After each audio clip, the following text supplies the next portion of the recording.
Hi, hello to everyone. This is Kavish IS, and we are going to talk about Yemen civil war.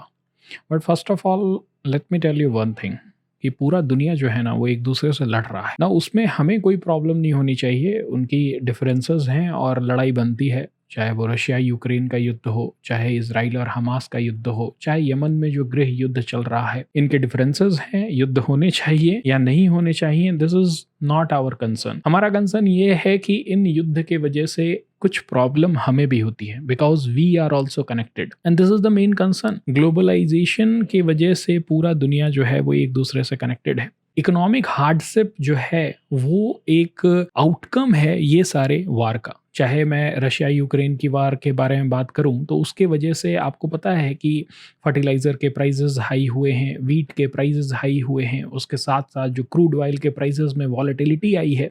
तो ये सारे जो चीज़ें हैं वो वार का इम्प्लीकेशन होता है, आउटकम होता है।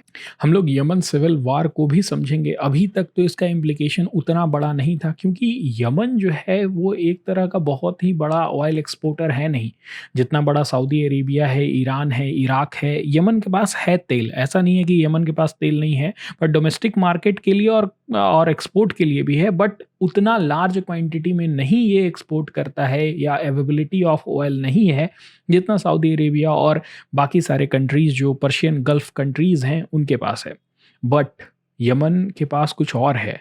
यमन का लोकेशन, यमन जहाँ लोकेटेड है वो एक ऐसा स्ट्रेट के बगल में लोकेटेड है जहाँ से दुनिया का 12% ऑयल ट्रेड जो है वो हो करके गुजरता है। वो एक ऐसा रीजन के बगल में लोकेटेड है जहाँ से एशिया का most of the goods trade with Europe जो है वो गुजरता है। एंड मैं बात कर रहा हूँ ये बाबेल मंदेब स्ट्रेट का। ये एक ऐसा स्ट्रेट है जो कि रेड सी को अरेबियन सी से जोड़ता है, और इसी के बगल में ये जो आप पूरा रीजन देख रहे हैं, this is nothing but Yemen. You can see out here, मैं एक बार इसको आउटलाइन कर देता हूँ। ये है आपका यमन, और यमन के बगल में ये जो रीजन है इसको कहते हैं बाबेल मंदेब स्ट्रेट, जो कि एक स्ट्रेटेजिक लोकेशन है जहां से most of the trade Asia का यूरोप की तरफ जाता है। अब यमन में क्योंकि सिविल वार चल रहा है उसके वजह से क्या हो रहा है, ये पूरा रीजन जो है वो टर्मोइल में है, और यहां से जो गुजरने वाले शिप्स और वेशल्स हैं उनके ऊपर अटैक हो रहा है। Let me tell you the news. Red sea के तरफ से एक शिप जो थी वो गुजर रही थी आपकी। ये जो शिप थी वो ऑयल कंटेनर थी। ये शिप में 25 इंडियन आपके क्रू मेंबर थे, उसके साथ साथ इसमें गैबॉन का फ्लैग लगा हुआ था। बट कंसर्न वो नहीं है। कंसर्न सिंपल सा ये है कि इनके ऊपर अटैक किया हाउती रेबल ने। अब हाउती रेबल कौन है? हाउती रेबल वही हैं जो कि यमन सिविल वार के एक कंटेंडर हैं, एक पार्ट हैं, जिनके कब्जे में मोस्ट ऑफ द यमन है। खासकर इंपॉर्टेंट जो रीजन है वो तो अंडर है ही, सना जो कैपिटल है वो भी हाउती रेबल के अंडर में ही है।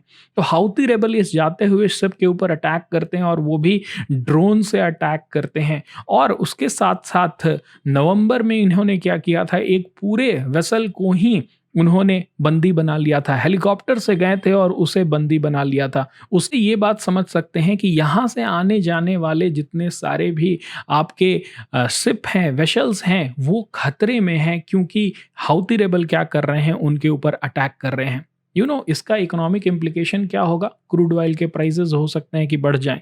जो वॉलेटिलिटी है आपके गुड्स एंड सर्विसेज की वो बहुत ज़्यादा बढ़ जाए, आपके प्राइसेस जो हैं वो बढ़ जाएंगे।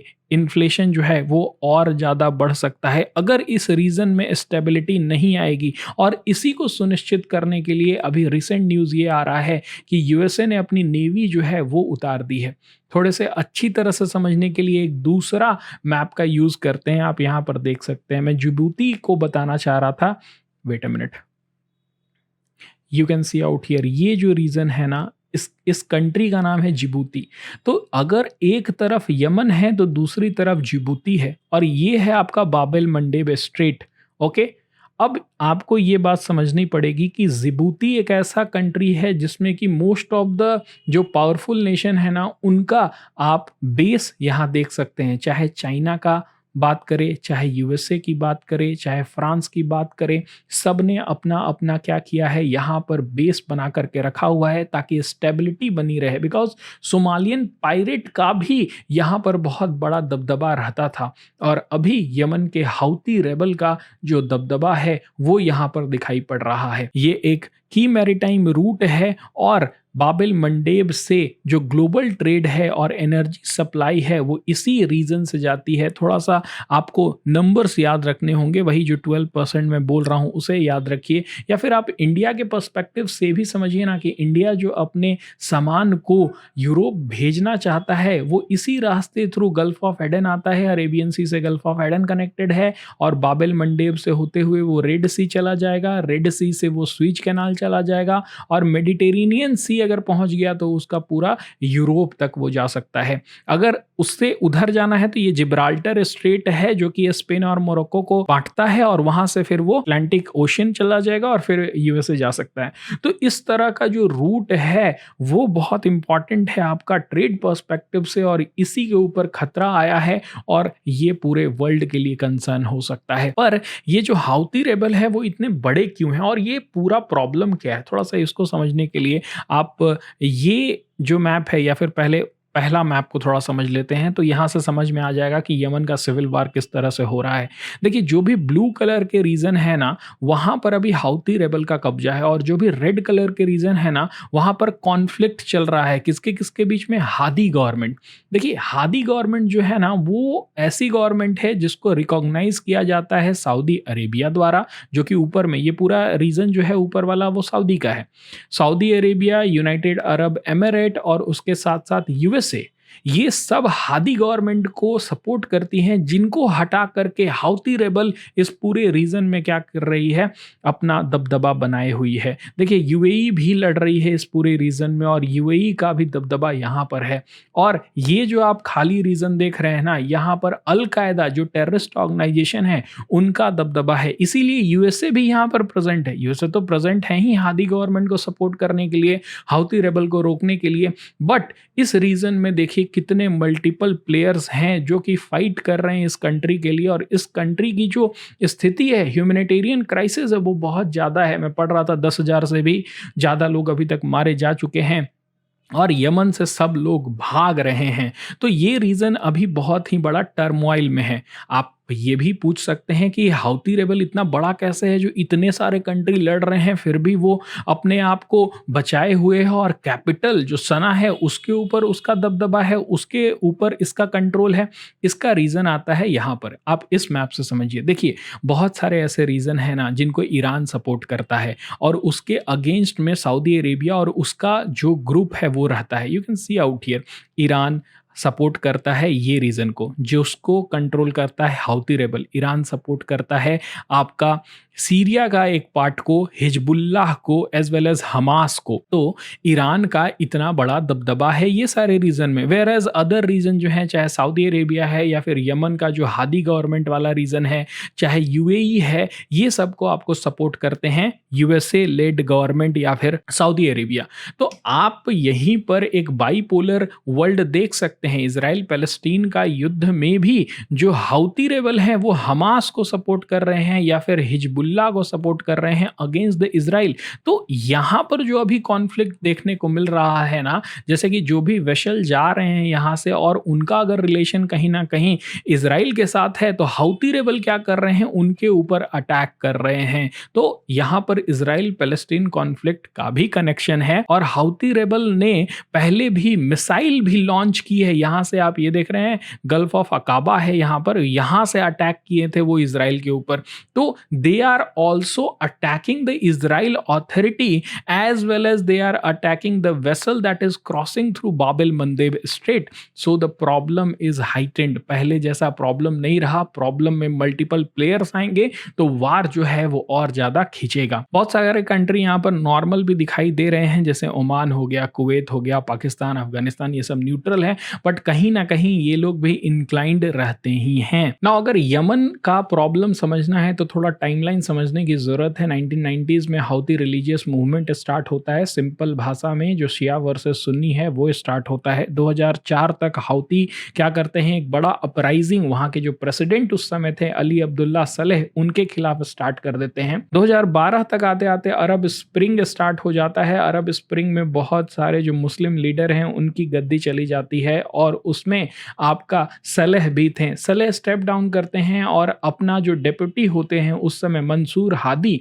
जिसके बारे में अभी बात करें, हादी गवर्नमेंट, तो हादी जो होते हैं वो क्या करते हैं, प्रेसिडेंट बन जाते हैं। उसके 2 साल बाद ही सलेह क्या कर लेते हैं, हाउती के साथ अलायंस कर लेते हैं। अब देखिए ये बहुत इंपॉर्टेंट पॉइंट है, ये सब क्या कर रहे हैं, पावर के भूखे हैं, एक दूसरे के साथ अलायंस कर रहे हैं ताकि कंट्रोल रह सके। सलेह जब हाउती के साथ अपने लॉयल फोर्सेस के साथ अलायंस कर लेते हैं तो उसके बाद फिर एक अपर हैंड मिलता है हाउती को और वो क्या करते हैं, सना जो कैपिटल है आपका यमन का, उसको क्या कर लेते हैं, कंट्रोल कर लेते हैं। जब सना को कंट्रोल करते हैं तो जो डेप्यूटी होते हैं सलेह के, जो उस समय प्रेसिडेंट बना दिए थे 2012 में, मंसूर हादी, वो क्या करते हैं, भाग करके सऊदी अरेबिया चले जाते हैं। 2015 में Saudi led coalition of Arab क्या करती है, लड़ाई में कूद जाती है, एयर स्ट्राइक्स होते हैं, नेवल ब्लॉकेड लगाया जाता है, क्योंकि ईरान जो था वो हाउती को क्या कर रहे थे, देखिए दोनों ही शिया ग्रुप हैं और शिया एक दूसरे को सपोर्ट कर रहे हैं। ईरान जो है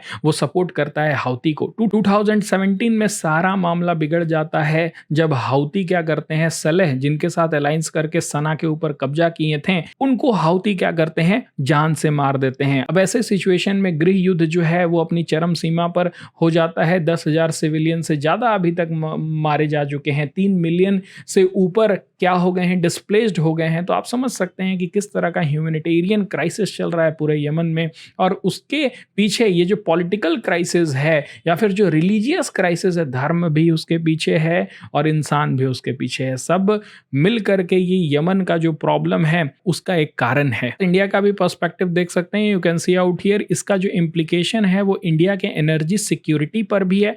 आपको मैं एक सिंपल भाषा में समझा देता हूं कि यहाँ से तेल तो जाता ही है इस पूरे रीजन से, उसके साथ साथ ईरान के साथ अगर भारत दुश्मनी कर लेगा तो भारत की एनर्जी सिक्योरिटी से एक बड़ा पार्टनर जो है वो निकल जाएगा, और या फिर ईरान को सपोर्ट कर देगा तो दूसरा बड़ा पार्टनर निकल जाएगा।